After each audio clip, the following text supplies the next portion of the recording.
భీష్ముడి గురించి కొన్ని వివరిస్తానండి మీకు. అది మెయిన్ పాయింట్లు నేను చెప్తాను, మీరు అర్థం చేసుకోండి. ఆయన గురించి చెప్పాలంటే చాలా పెద్ద కథ ఉందండి. గొప్ప త్యాగశీలుడు భీష్ముడు.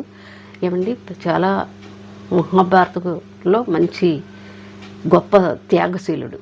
ఓకే, అయితే నేను మెయిన్ పాయింట్లు చెప్తున్నాను.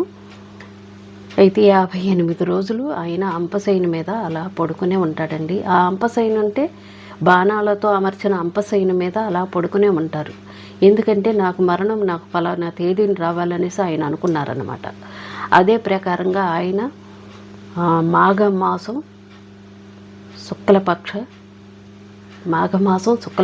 ఏకాదశి రోజున ఆయన మరణాన్ని నిర్ణయించుకున్నారన్నమాట.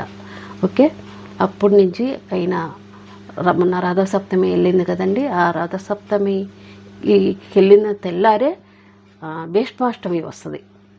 ఆ భీష్మాష్టమి రోజున పితృదేవతలకి ఈయన పేరు చెప్పుకొని పితృదేవతలకి బోల్డు దానాలు ఇచ్చుకుంటారు.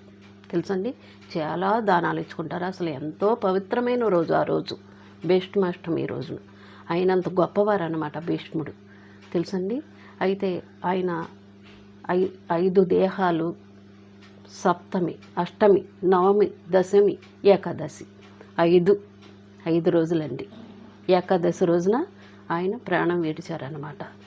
అంటే అన్ని రోజులు కూడా 5 రోజులకు ఒక్కొక్క దేహం 5 దేహాలు చక్కగా ఆయన అలా వదిలేశారండి.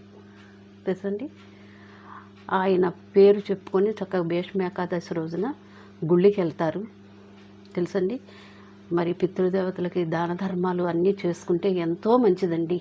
ఆ రోజు గుళ్ళు, గోపురాలు, విష్ణు సహస్రనామాలు, రామ రామ అనేసి రామ రాసుకునే వాళ్ళు రాసుకుంటాం.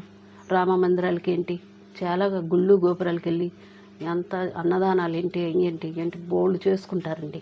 ఆయన అంత గొప్ప మహానుభావుడండి భీష్మాచార్యులు.